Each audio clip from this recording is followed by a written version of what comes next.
Ito ang Tinig ng Pag-asa, isang palatuntunan sa radyo na nagsasabing si Jesus ay muling darating, tiyak na darating at malapit nang dumating. Kaya kaibigan, kumandatan siya sa lubungin.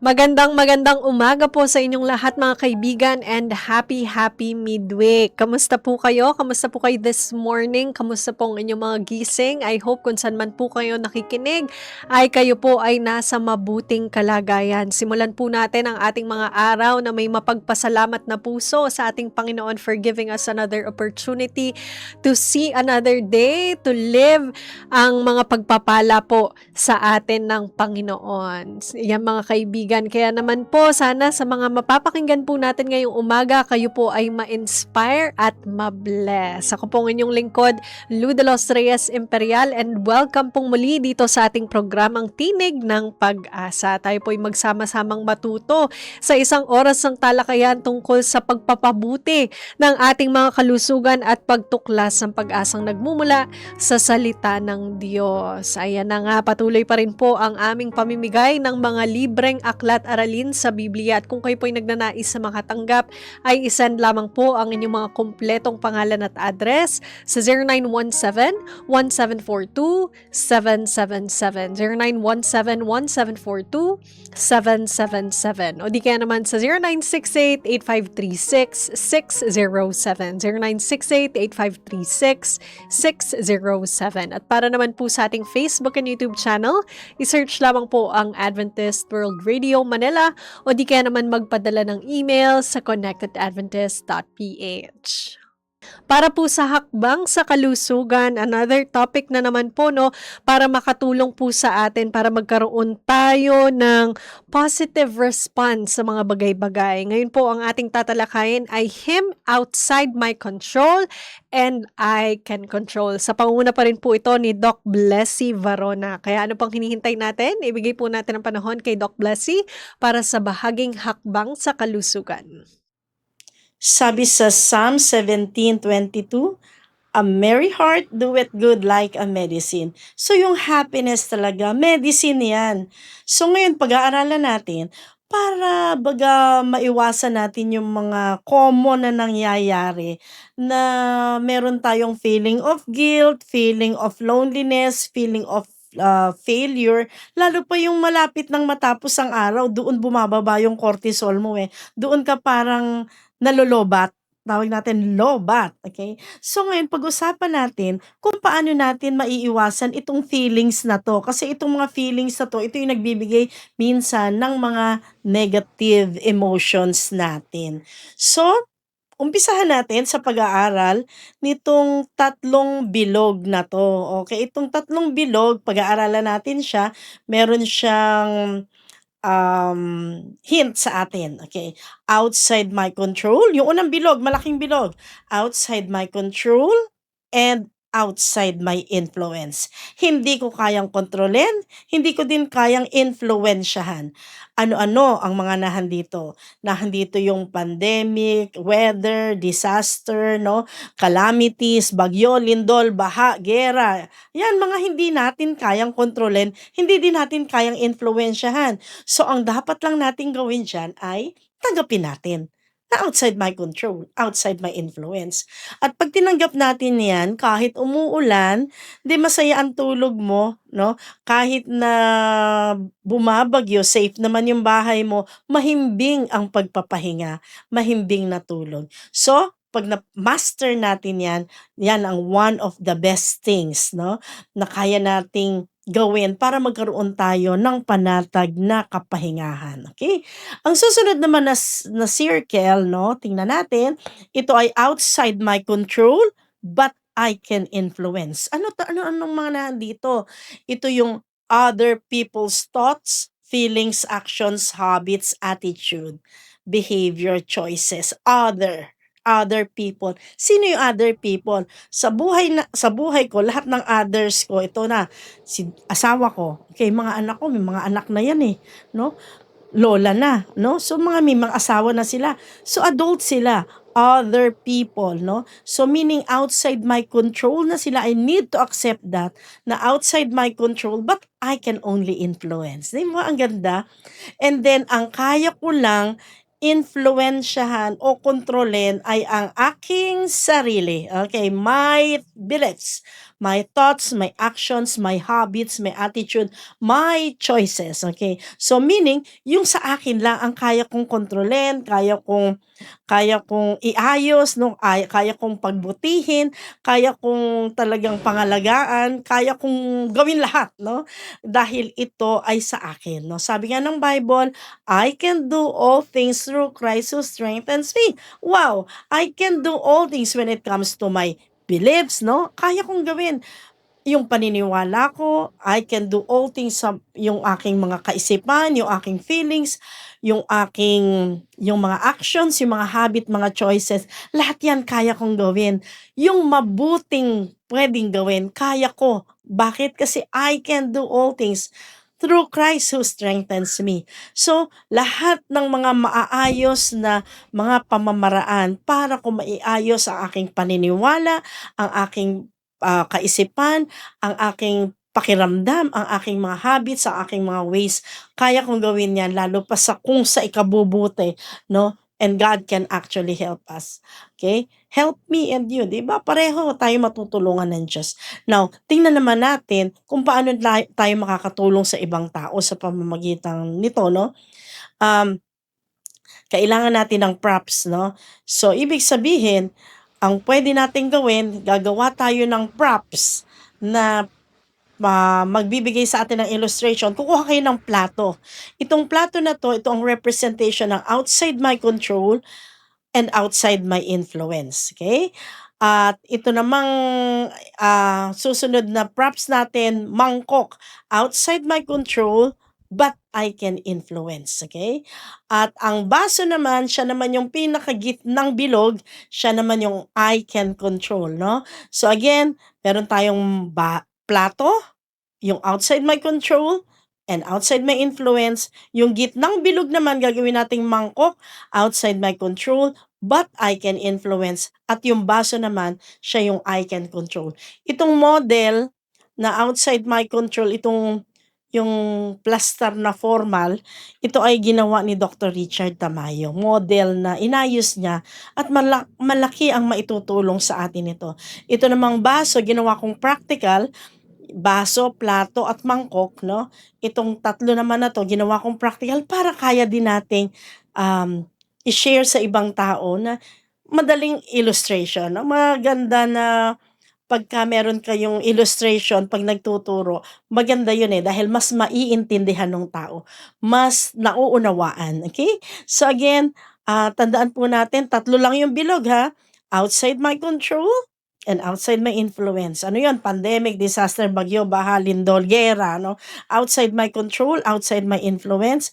Yun naman pangalawa, outside my control, but I can influence, no? Nandun yung other people's thoughts, feelings, actions, habits, attitude, ibang tao, no? So meaning dahil ibang tao yan, talagang tanggapin mong outside my control, yung influence mo lang ang pwede doon. At yung pangatlo, I can control. Ano I can control? My beliefs, my thoughts, my feelings, my actions, my habits, my attitude, I can control. 100% kaya ko yon. Lalo pa, pag sinabi natin, I can do all things through Christ who strengthens me, lahat ng mga mabubuting kaisipan, mabubuting paniniwala, mabubuting feelings, pakiramdam, mabubuting attitude, habits, lahat yan ay pwedeng mangyari, biyaya ng Diyos. So, pwede, possible. O di, magiging happy tayo pagka meron tayong ganong attitude. Okay? So again, itong lahat na 'tong tatlong bilog, ang unang-una muna ay dapat nating tanggapin. Tanggapin natin na ito talaga yung katotohanan. Meron mga bagay talagang outside my control and outside my influence. May mga bagay talaga na outside my control, but I can only influence. Meron namang bagay na I can control, yun nga yung sarili natin. Okay? So, pag ginawa natin yan, talagang tunay na maliligayahan tayo na kahit na may mga hindi maaayos na mga pangyayari sa buhay natin, mangyayari na yung kaligayahan ay mag-o-overflow. So ito po yung model natin. Merong plato, may mangkok, may baso. Bakit ito yung ginamit natin? Kasi pagka humihingi ng tulong yung ibang tao, okay? Halimbawa, tulungan mo ako, may problema ako. Naku, tulungan mo ako, meron akong problema sa pamilya. Tulungan mo ako, may pakiramdam akong hindi maayos. Usually, nag-uusap tayo sa restaurant o kaya sa bahay, sa table, no, sa dining table. At least may props ka na makakatulong ka din sa ibang tao, no. Ginamit ko po 'to sa maraming pasyente. Talagang ako merong props na baso, plato, mangkok, baso. Talagang yan na yan, talagang nasa maleta ko na yan for my props. At ito po ay talagang malaki ang maitutulong at marami na siyang natulungan. Ang mga tao nagkakaroon ng kaginhawahan, okay? Nagiging mas malawak yung pag-iisip nila, yung pangunawa nila. Now, tingnan naman po natin ang mga possible na pwedeng mangyari. Tingnan natin siya ha. Halimbawa, itong I can control, no? Ano yung I can control? My beliefs, my thoughts, my feelings, my actions, my habits, my attitude. So mag-concentrate tayo dun sa I can control, okay? Mag-concentrate tayo dun. Bakit? Kasi yun lang ang kaya mong kontrolin 100%. Yung paniniwala mo, okay? Yung kaisipan, no? Yung kaisipan natin, no? Kanya-kanya tayo. So, ibig sabihin, 'pag ito yung nag-improve, no? 'Pag ito yung umayos, mas maraming aayos. So, ibig sabihin, dito ang concentration natin. At ano pa yung kaya nating kontrolin? Yung ating influence sa ating kapaligiran, okay? Yung influence mo to other people, influence mo sa pamilya, sa sa mga kamag-anak, sa mga estudyante, no? Kayo estudyante ko ngayon. So, yung influence ko ngayon pinagbubuti ko para talagang tunay na maintindihan niyo 'tong lesson na 'to at mag-enjoy din kayo kung paano niyo i-a-apply. So, again, napakadaling prinsipyo po nito at, we can do it, we can experience this one. So, umpisa po medyo baka mahirap, pero habang ginagawa niyo dumadali po siya, okey? Habang ini-experience niyo siya lalo niyong mai-enjoy na, ito pala talaga ang nagbibigay ng kapayapaan. So again, ito pong practice na 'to gagawin natin araw-araw kasi 'pag hindi natin siya ginawa araw-araw wala lang, 'no? Wala lang, narinig niyo lang pero hindi kayo nag-enjoy at hindi kayo naka-experience ng true happiness. Okay, so again, ulitin ko po yung tatlong bilog. Ano nga ulit yung tatlong bilog? Number one, outside my control and outside my influence. Ano nga ulit? Paulit-ulit ko 'tong sasabihin sa inyo para mapunta sa isip natin, talagang tumanim, talagang dumikit sa mga kaisipan natin.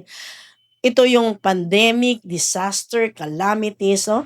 Okay, example lang po, no? Lalabas ako, sasabihin ko, "Hoy araw, wag kang lulubog o wag kang sisikat." Mangyayari ba yun? Hindi. Talagang outside my control. Okay?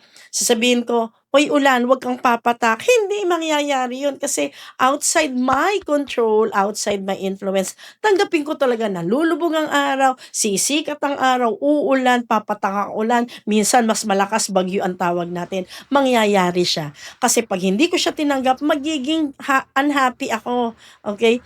Ano pa? Yung gitnang circle, ano yun? Outside my control, but I can influence. Ano nga po ito? Other people, thoughts, feelings, actions, habits, attitude, other ibang tao. Mga adult ang pinag-uusapan natin dito. Hindi natin pinag-uusapan dito ang babies. Okay? So, other. So, pag sinabi nating other, ibig sabihin dyan, tanggapin natin na influence lang ang kaya natin gawin sa kanila, no? Kahit yung mga anak nyo, no, pag medyo adult na talagang influence lang ang kaya nating tanggapin. Bakit?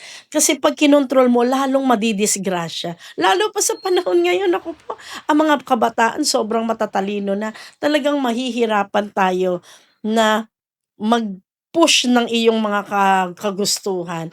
So, influence lang at pagbutihin natin ang influencing natin.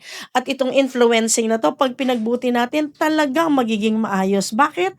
Kasi ito yung kaya nating 100%, no?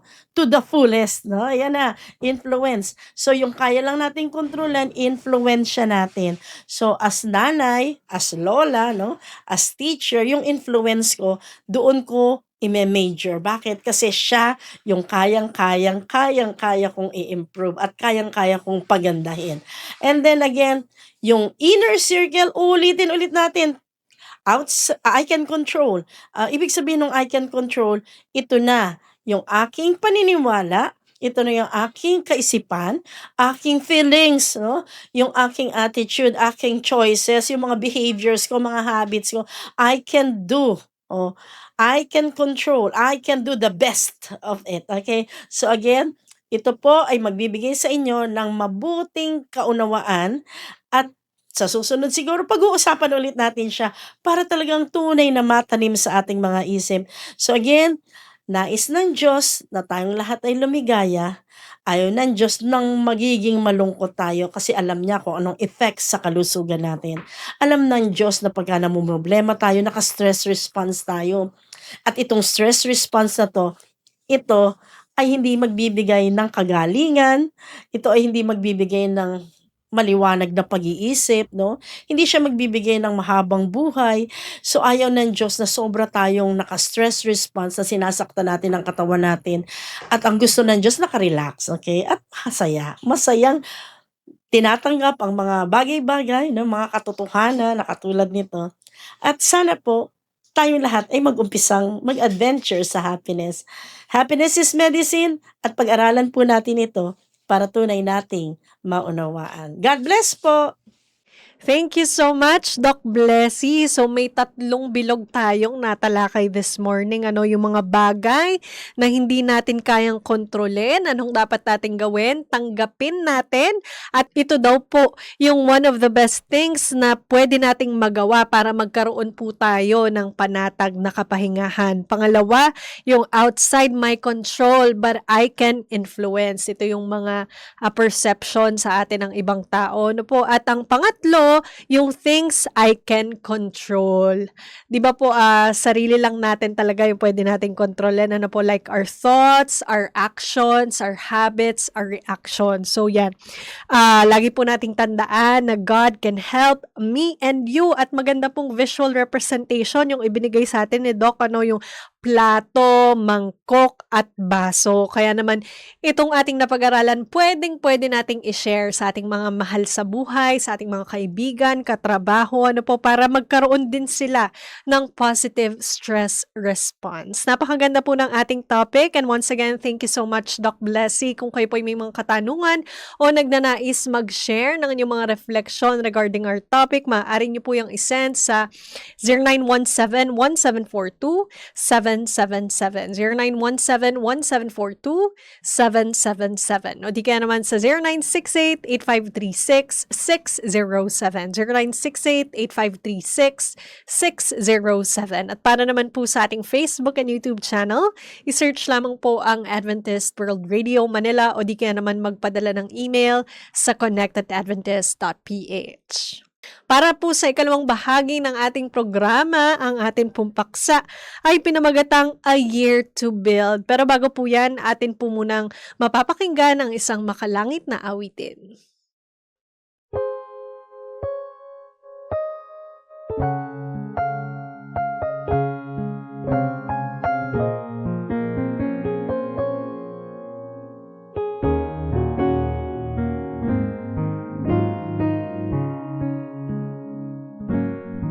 Sa panahon ng aking kabataan, ang nais ko'y laging kalayaan. Sa daming nagawang mga kasalanan, ang Diyos ay akin nang nalimutan.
halos di ko kayanin.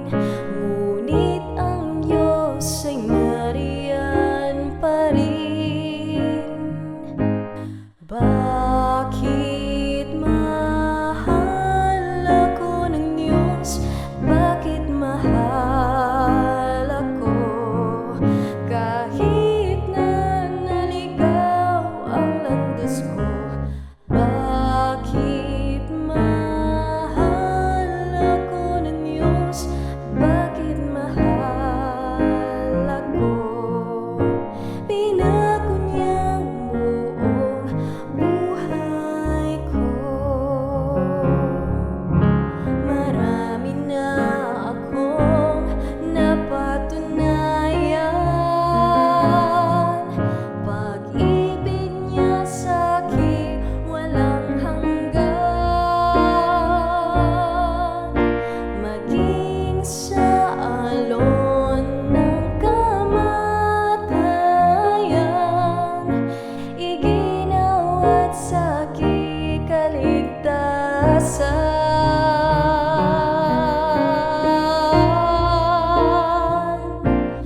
Bakit mahal ako ng Diyos?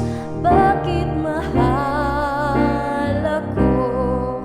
Kahit na naligaw ang landas ko. Bakit mahal ako ng Diyos?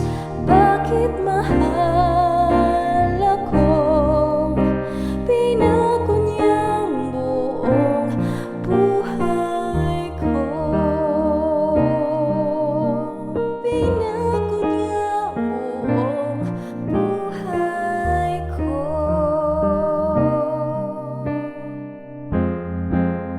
Bakit mahal ako?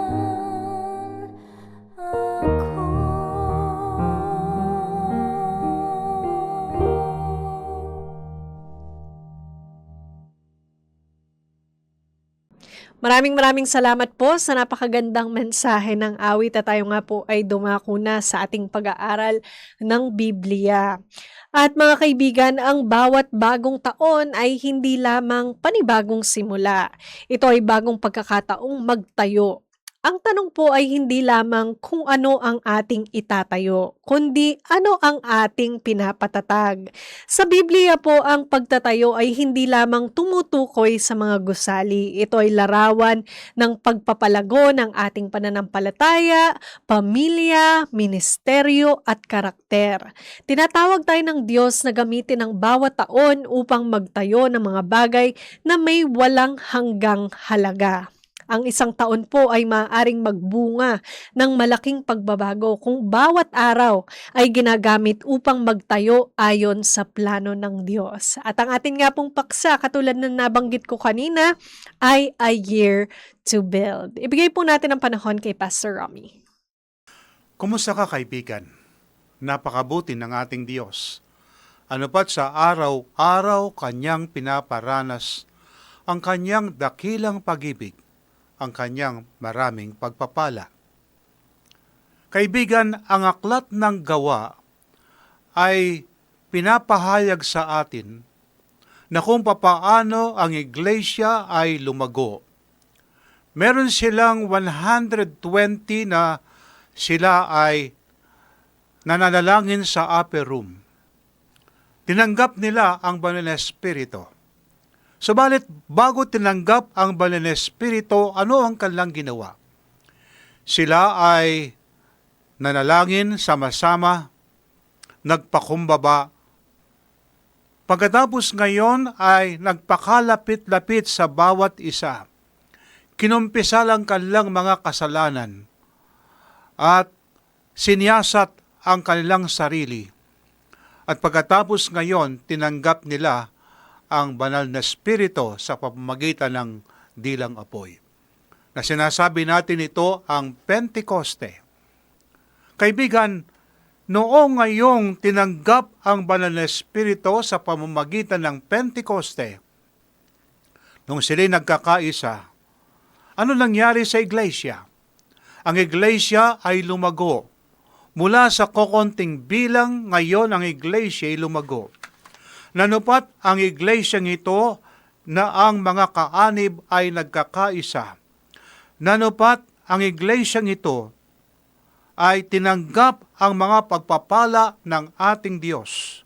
At ang iglesyang ito ay nakita nila ang kanilang pangangailangan ng mga kaanib sa Kristong nabayubay sa krus. Kaibigan, kung itong pangyayari sa panahon ng Pentecoste ay nagkaroon ng pagkakaisa, nag-ibigan sila sa bawat isa, nagtulungan sila, nagkaisa sila, ang iglesia ngayon ay lumago. Itong halimbawa ng mga unang kaanib ng iglesia, ito ngayon ang ating bigyan ng pansin para ang iglesia ay lumago. Sinasabi sa atin, ang unang bahagi nito, let us build through evangelism. Pero yung ating pinaka-topic ay a year to build. Ngayon, ang unang punto sa ating iglesyang ito para ito'y lumago at mailaganap ang ebanghelyo at pagkatapos ngayon ay may pangaral ang ebanghelyong ito sa buong sanlibutan at ang sabi ng Biblia, darating ng wakas. Kaya nga, let us build through evangelism. Anong sabi ng ating Biblia? Dito sa aklat ng mga gawa, 4:19 hanggang 23.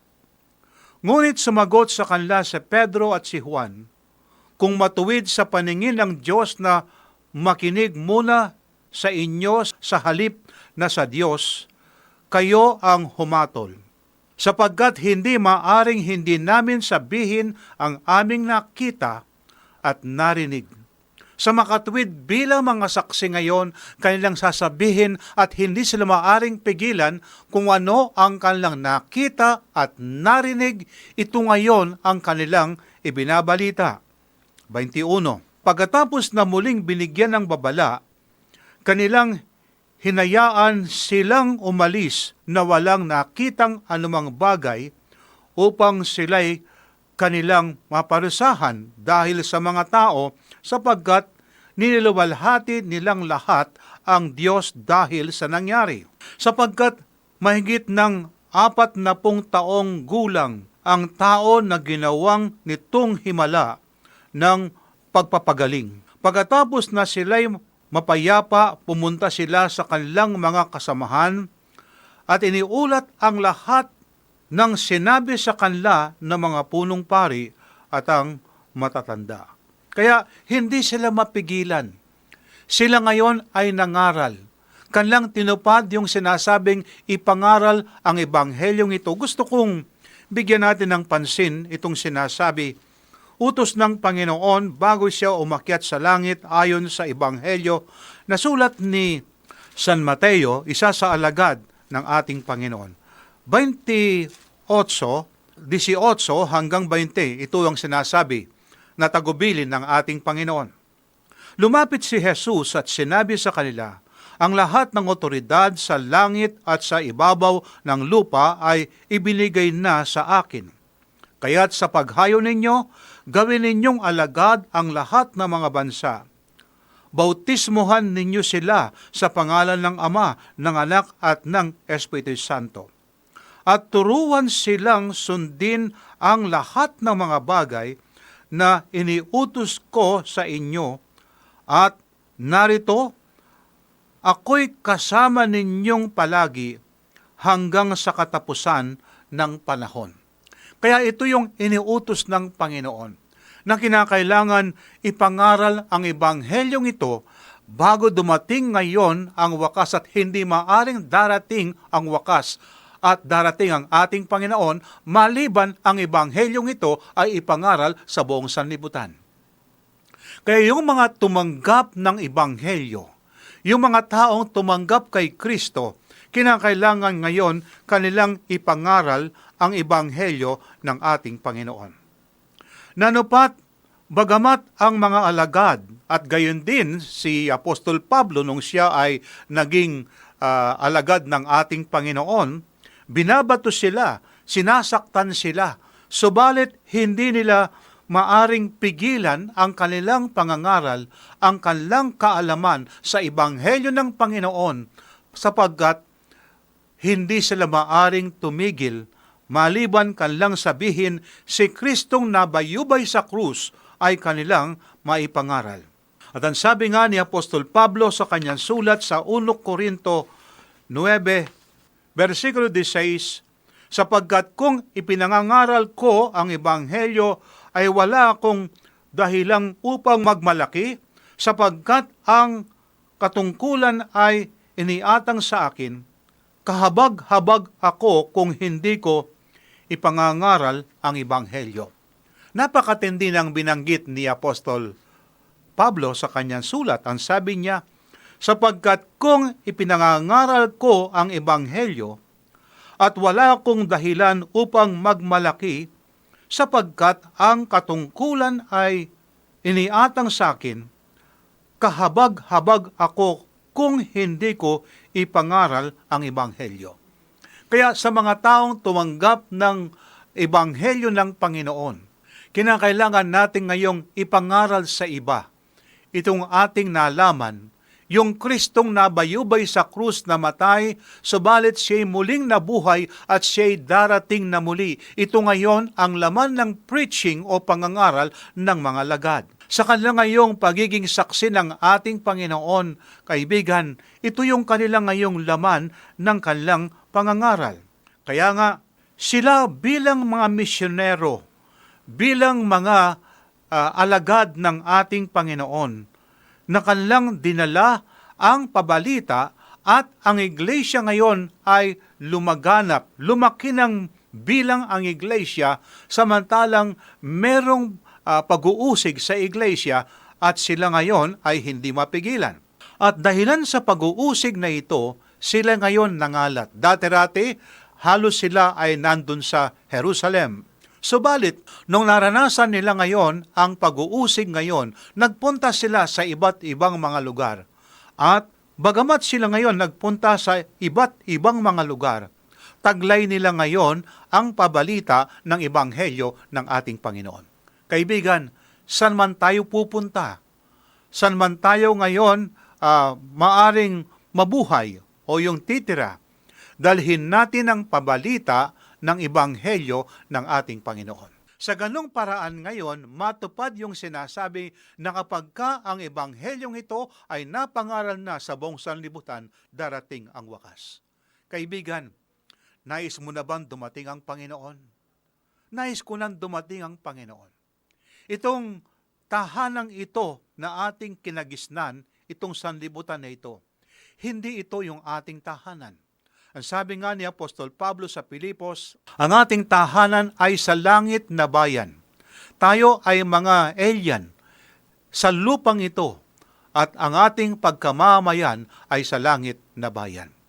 Subalit kaibigan, bago tayo dumating sa ganong tahanan na inihahanda sa atin, meron tayong tungkulin. Ating ipangaral ang Ebanghelyo ng ating Panginoon. At sa ganong paraan ngayon, sa pamamagitan ng evangelism pangangaral ngayon, ang iglesia ay lalago at ang iglesia ngayon ay mapupunta sa iba't ibang mga lugar ang pangangaral. Katulad ng inyong lingkod, kaibigan, bilang mangangaral sa radyo, marahil may mga nakikinig sa mga bundok na hindi pa naabutan ng pabalita. O marahil naman sa mga tahanan na hindi pa ngayon napuntahan ng mga ibang mga misyonero. Kaya iba't iba ngayon ang ating pangangaral. Sa radyo, sa telebisyon, at maging sa mga lessons na ating pinagkakaloob sa maraming mga tao at ito'y mga libre at ang mga tao ngayon na nakaalam sa Ebanghelyo ng Panginoon ay kinakailangan ngayon kung tatanggapin si Kristo, kanila ngayong ipangangaral ang Kristong nabayubay sa krus na namatay at pagkatapos muling nabuhay. Sa ganitong paraan, kaibigan, ang Ebanghelyo ngayon ay lalaganap at darating na ang ating Panginoon. Alam mo kaibigan, ako ay pagod na at marahil nakakaramdam ng sakit na ng sanlibutan na ito. Sa araw-araw na lang may mga patayan, nakawan, iba't ibang klaseng krimen, at pagkatapos may mga digmaan sa iba't ibang mga lugar, may kagutom sa iba't ibang mga lugar, may mga nangyayari mga pestilence, yung mga iba't ibang sakit, kaibigan. At ang ating mga karsada ay para bagang sabihin natin, hindi ligtas sa ating pamumuhay ngayon. Makikita mo ang isang tao naglalakad, pagkatapos mabubundol, mamamatay. Ito yung ating sanlibutan, kinabubuhay ngayon. Subalit merong inihahanda ang tahanan sa langit ng ating Panginoon sa lahat ng mga taong tumanggap kay Kristo at ipinangaral ang ebanghelyo ng ating Panginoon. Kaya nga, evangelism is vital to our existence as a church. Nanupat ang pangangaral ay kinakailangan upang ang iglesia ngayon ay lalago at kanyang gagampanan ang tungkulin na ating ngayong tinanggap sa ating Panginoon. Let us bring in people to hear the gospel. Dalhin natin sa mga tao na kanilang mapakinggan ang ebanghelyo ng ating Panginoon. Sapagkat kung walang mga ngaral, sino ngayon ang magbibigay ng pabalita sa maraming mga tao? Maaring yung taong nangangailangan ng pabalita ay mismong kasama mo sa iyong tahanan. Kasi sabi ng ating Panginoon, maging saksi ko kayo sa Jerusalem, sa Judea, sa Samaria, at sa kaduluduluang bahagi ng sanlibutan na ito. Kaibigan, marahil mismo sa ating tahanan, yung hindi pa nakakaalam ng katotohanan ay dapat ngayong ipangaral ang ebanghelyong ito sa ating mga kasama sa tahanan, ating kabarangay, ating mga kapitbahay, upang kanilang marinig ang gospel ng ating Panginoon. Let us be living messengers of the gospel. Tayo ay maging mga buhay na mga mensahero sa pabalita ng ating Panginoon o sa ebanghelyo. Kaya nga kaibigan, ang sabi pa ay, let us always preach the gospel. Anong sabi sa San Marcos 16:15? At sinabi niya sa kanila, humayo kayo sa buong sanlibutan at inyong ipangaral ang ebanghelyo. Kaibigan, ating ngayong ipangaral ang ebanghelyo, pero meron akong narinig ang sabi, I would rather see a sermon than to hear one. Ang ibig sabihin, yung ating nalaman na ebanghelyo, kapangyarihan ng ebanghelyo, dapat mahayag sa buhay ko at sa buhay ng bawat isa na mananampalataya. Kaya nga, let us build through evangelism na kinakailangan natin ngayong ipangaral ang ebanghelyo. Ang pangalawang bahagi nito, let us build through exhortation. Ating ngayong palakihin o pasulungin ang iglesia sa pamamagitan ng pagpapayo. Ano sabi sa atin sa versikulo 21 at 22? Ganito ang sabi ng Biblia. Pagkatapos na muling binigyan ng babala, kanilang hinayaan silang umalis na walang nakitang anumang bagay upang sila'y kanilang maparusahan dahil sa mga tao. Sapagkat niniluwalhati nilang lahat ang Diyos dahil sa nangyari. Yung mga taong may karandaman ay gumaling, at pagkatapos ngayon may mga taong masama ang kanilang pamumuhay, pero naging matuwid ang kanilang pamumuhay sapagkat si Kristo nabubuhay sa kanila. Kaya ngayon hindi sila maaaring mapigilan sapagkat nakita ng mga tao tinanggap ang katotohanan. At ang sabi sa 22, sapagkat mahigit ng 40 taong gulang ang tao na ginawa nitong himala ng pagpapagaling. Nanupat yung taong gumaling, siya ay 40 years old na at alam niya ang katotohanan, alam niya ang tamang pag-iisip, kaya nakita nila ngayon ang taong ito ay gumaling. Nanupat, to exhort is to encourage. Na kung tayo ay magpapayo, ay papaano ngayon magbibigay ngayon ng encouragement o yung papaano ang isang taong merong suliranin ay mabigyan mo yan ng pampalakas ng loob at na makikita niya ang katotohanan, tanggapin si Kristo na kanyang tagapagligtas. Sinasabi ni Apostol Pablo na tinanggap niya ang Ebanghelyo at sapagkat tinanggap ang Ebanghelyo ngayon, pinangaral ang salita ng Diyos. He encouraged all believers to greater faith.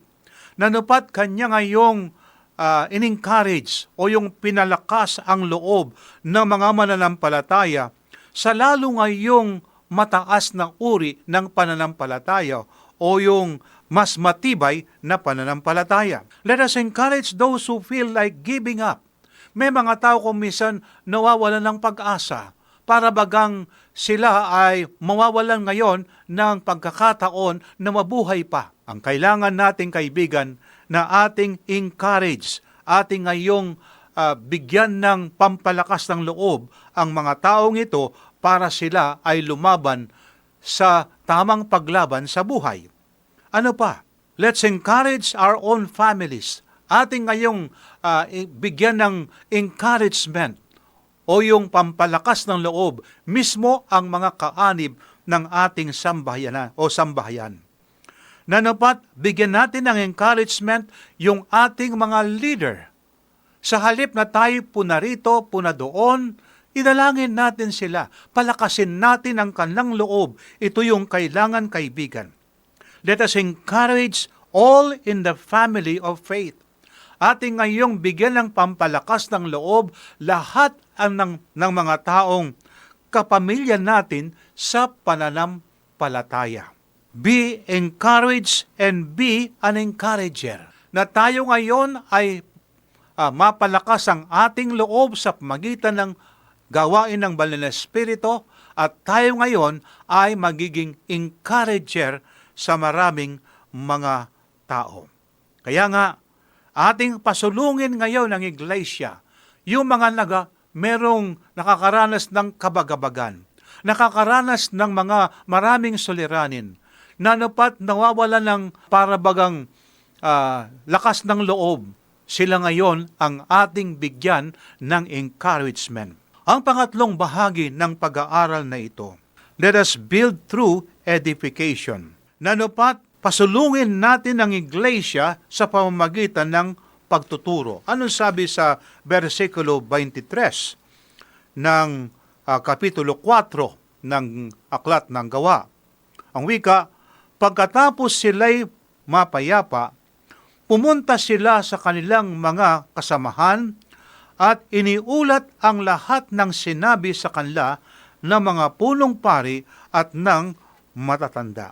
Kaibigan, ito yung kailangan natin, na to edify is to build up. Nanapat kung ating pasulungin ang iglesia na tayo magtuturo, kaibigan, ng katotohanan sa maraming mga tao, kaibigan, sa ganitong paraan ang iglesia ay lalago. Maaring meron sa atin na kanilang sinisira ang iglesia, nahahati ang iglesia, pero tayo ay magiging encourager. Tayo ay magiging kasangkapan na kung papaano ang iglesia ay lalago.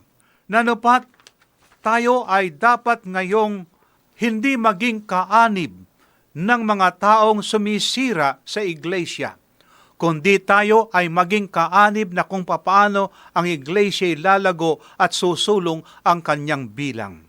Pagka pinag-uusapan natin ang iglesia, kaibigan, itong iglesia ito ay galing sa salitang ecclesia, na ang ibig sabihin ng ecclesia, called out. Tayo ay tinawag mula sa libutan upang ngayong maging kabahagi ng katawan ni Kristo. Ang sabi ng ating Biblia, si Kristo ang siyang ulo ng iglesia at tayo ang katawan ng iglesia. Kaya kaibigan, maaring simpleng pamumuhay meron tayo.